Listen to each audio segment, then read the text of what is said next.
Hey guys, welcome back to the Heart of Home. Silas and I have been gone all weekend. We were very excited to finally be home and to see how much the garden had grown. It actually rained a couple different times, not a heavy rain. Come on, Kian. Come on. Pretty light one, but enough that the plants really loved it. You know that feeling when you've been gone, whether it's on vacation or for business or just to see family, and you get to the point when you're gone and you're like, all right, I'm ready to go home. Well, I never used to be that person.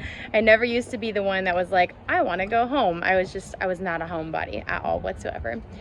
And then this last trip down to see Caleb's family in Missouri, it wasn't until this trip that I realized I really miss my home.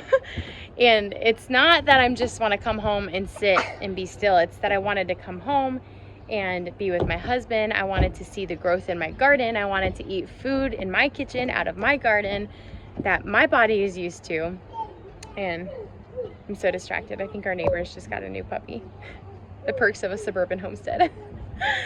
So I came home yesterday and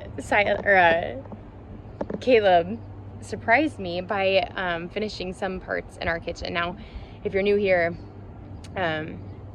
we bought this house about 1.5 years ago and have been renovating the entire thing. From subfloors to some drywall, repainting everything, ripping the entire kitchen, the flooring, I mean everything, the windows, the doors, all of it, including the yard. If you've seen any previous videos, you know when I've shared pictures of the poison ivy and the Virginia creeper and all the invasive plants that we've had to rip out by hand, which I'm not complaining about because I really love yard work. I think it's just so satisfying. But all that to say, the kitchen has been the last thing on our to-do list, and we're getting to the end of our budget, and so it's one of those things that we're just gonna have to knock out with a lot of wisdom and patience. Lots of patience, especially as a homemaker and somebody that cooks all of our meals from home the majority of the time. It's been difficult. So when I came home and saw that some of my cabinets have been framed out and put up on the walls, I could have cried. I was so excited. Don't you dare. I got film of you red-handed pulling strawberries out of my green stalk, mister.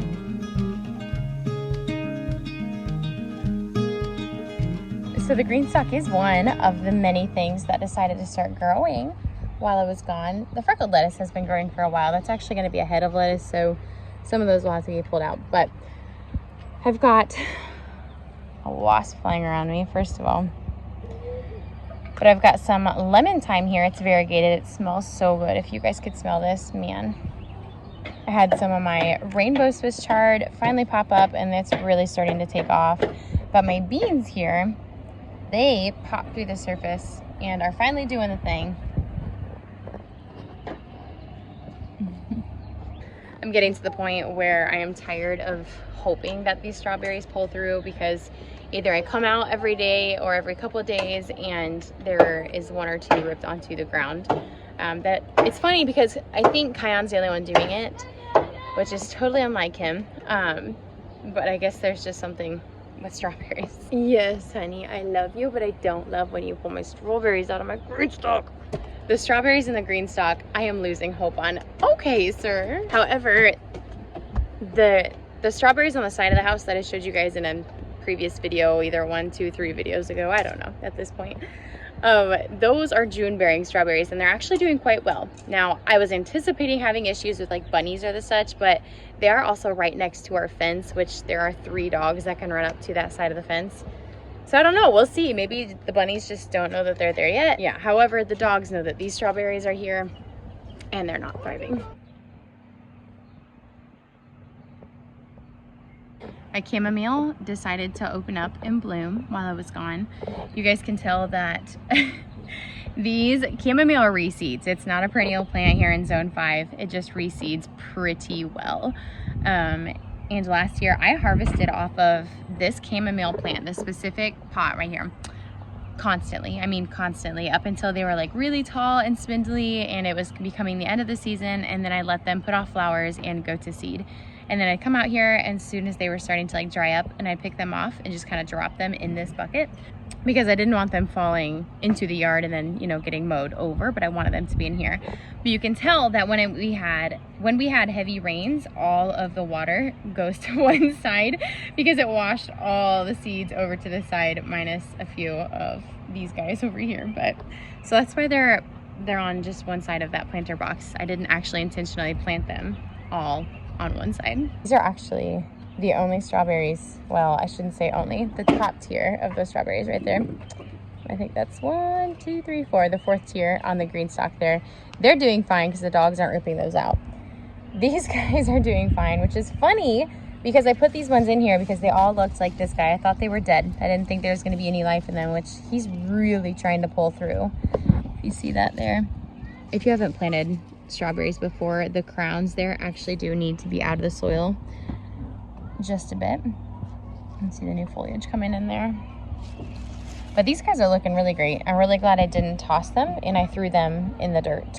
That's the thing with gardening and with seeds and plants in general. You know, you can go to your local box store or even just a local garden store at the end of the season and find a lot of plants that are just dirt cheap because they're struggling. It's the end of the season, or, you know, they might have been broken off here or there, diseased a little bit. And honestly, if you have space to fill in your garden, buy them. I mean, just like these plants, if I didn't put these guys in the soil, I'd have zero chance of getting anything off of them. But even though I thought they were dead, I went ahead and put them in the soil because I thought, you know what? A seed and a plant in the soil is better than no seed or no plant in the soil at all. So you might be able to hear in the distance, there's some utility trucks working, doing something somewhere nearby. But that is just the joy of suburban homesteading, and frankly, that's just the life. Here on this channel, we're gonna keep things real, and so that's gonna be in the background, so sorry guys. I'll try to do the best I can with it. Oh, this is so funny. Okay, so just yesterday, I gave my Instagram folks a brief garden tour with the fam, and it was only one moonflower that was up, and now there's actually 2. So I've never grown moonflowers before, but they're supposed to get to like 20 to 30 feet long. And moonflowers are these beautiful flowers that actually open up in the moonlight, hence the name, moonflower. So I thought maybe we would grow them here and trellis them up on the porch and kind of train them to the railing. We'll see. I don't know. Maybe it's a good idea, maybe it's not. We'll find out. Over here, I've actually got some sweet peas growing, some nibbled off, unfortunately. I've got dandelion and violets unintentionally planted. And then I've got a bunch, I need to keep my hose out of here. I keep squishing plants. I've actually got a bunch of zinnia and wildflower seeds that I dropped over here. So we'll see these guys coming up here shortly. I want to start succession sowing. Hi baby, I missed you too. The zinnias in this area over here, just so it's a beautiful wall of zinnias I can come out and harvest. But with that being said, that means I can't plant them all at once, hence the succession sowing. And now that the seedlings are starting to show their true leaves, I think I'm gonna get some more seeds and get those planted.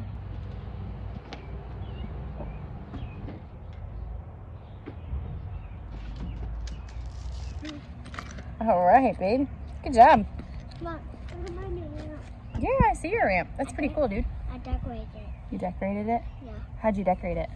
I put all those together. Oh, you put them all together? That's called decorating? Yeah. Is it called assembling maybe? Yeah, you assembled it. And I did a thing that some of you are gonna absolutely hate or think that I don't know what I'm doing because I did this, but I'm taking the risk. I planted mint in my yard. I said it, I did it. I planted mint in my tea bed, which is in my yard. And the reason I did this, if you are not new here, you know that we have cat mint that grows all over our yard, not of our doing. The previous owner had a lot of cats. Granted, he didn't do much outside, but I'm wondering if he sowed or just like threw seeds. I have no idea. But it grows everywhere. And just like any other plant in the mint family, it is aggressive. So we'll see. I'll either hate myself for this or love it. But the good news is it's an orange mint, which is one of my favorites, and then just a regular peppermint, which he is actually struggling. Looking a little weak there, bud. Again, all my herbs, these mints, these plants, I got them from the farmer's market. Mint I have found to be more of a difficult plant to start from seed. The seeds are also so small. So planting them, okay, but be very careful. So planting them outside by seed is difficult because they get washed out by water really quickly. I'm really excited to show you guys. Oh, it kind of looks like it's gonna rain. I don't know if you guys can see that. There was a few sprinkles on the windshield driving in, but there wasn't supposed to be any rain today. I'm not complaining. Rain just means I won't have to water the garden. But I have to show you guys my favorite plant in the garden thus far. Look at my spinach. Isn't it beautiful? I mean, it is so big. Look at this. All right, here's the size of my hand. Here's a spinach leaf. Isn't that crazy? I mean, when is the last time that you bought truly organic spinach from the grocery store and had spinach leaves that were as big as your hand? I don't recall ever being able to do that. So the fact that I can grow quality organic spinach in my garden, who knows how much money this is worth? I'm basically growing gold here, guys.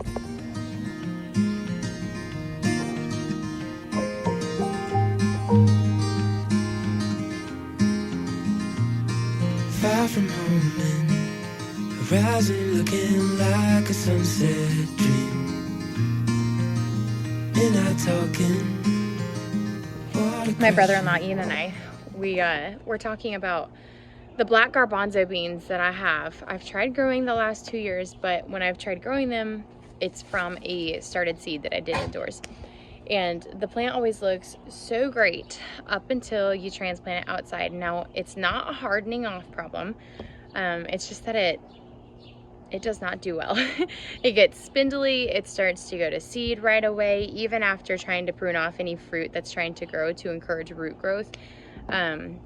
It starts to look almost diseased. I think it's more of a deficiency in the soil probably. But it's ironic that it's happened to both of us and we both garden in different zones. And so we both were thinking, well, I wonder if there is a chance for success if you start the seeds in the soil. Now, I didn't pre-soak my seeds. That would also help them if I did that, but I'm not one to do that because that's an extra step and I really like to keep gardening simple. But they're coming up, so we will see how far these go until they start to fail us like they have in previous years. You know what? I'm gonna change that thought of mine. They're not going to fail us. They're gonna do great, and I am believing for a wonderful outcome. What you doing, Bubs? I'm just moving some dirt. You're just working on the dirt? I'm just moving it. You're moving it? I have been slowly starting to fill up this last bed that you guys can see here. Now I've got cardboard boxes and tree limbs and whatnot, everything that I could find in the yard to fill up the space because, gosh, I think these beds are 2.5 feet tall. Yeah, I think we did 2.5 feet. It feels like it's been so long since we planned that. But it's a lot. It's a lot of bed to fill up. Now, thankfully, y'all don't think that we're made of money because the only investment that we really made in these beds was the wood. We got cedar wood, I believe. But quality wood that will last a while and won't necessarily fall apart or rot. It can actually stand the test of time, as well as tin. But the tin we actually got secondhand off Marketplace. And then this soil where we live is actually free from the city and it's like 2 miles from us. So we just take the trailer and I get about 3 to 4 wheelbarrows full of soil, which you can imagine only fills up a small portion of these garden beds. So I did chip away at one side. That's what Silas has got dirt going into right here. I got this side done because I really wanted to get these planted. I also need to get, we're gonna be doing another arch right here between these last 2 beds here. And isn't that so funny? Look at the color difference between the old wood and the new wood. Just being exposed to the elements, this is what will happen. So we will be doing a big old arch right here, just like we've got going over here. And in order to do that, I need to have enough soil, which means I probably should at least fill up around the corner so that the soil doesn't shift too much. But I need to get 2 more cattle panels. Well, actually I need to get 4, 2 for each bed. Because of the garden. Why do we need 4? We need to get 4 cattle panels because of the garden. Yeah. Oh, I let's see. didn't help. Are you gonna pick it? What do you do with the dandelion? You blow it. And here's to having a never-ending supply of dandelions in our garden, which honestly, I would eat if I didn't have dogs roaming around. Y'all, I have got to tell you about this kale. Well, I've also got to figure out what the variety is because it is so good. And if you know me personally, you know Caleb, my husband, a man of very little emotion or opinion. Well, I had Caleb try this kale yesterday and he liked it. And he also liked the spinach. So whatever we've got going here is very tasty. This stuff I actually planted last fall. I planted the spinach last fall, this kale last fall. It was kind of an experiment to see what root vegetables could actually overwinter here in Zone 5. And this kale, this mighty kale, I mean, eventually I'll try to save seeds from it because it's the only one out of all of the seeds I planted here that made it. And it is so good.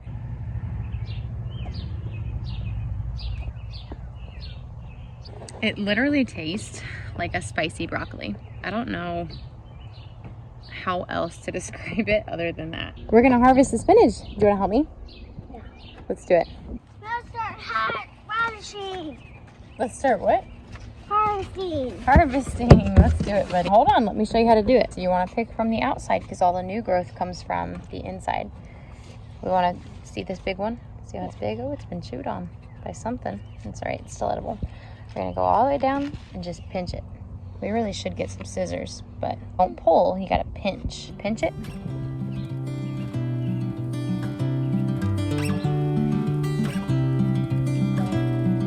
Good job.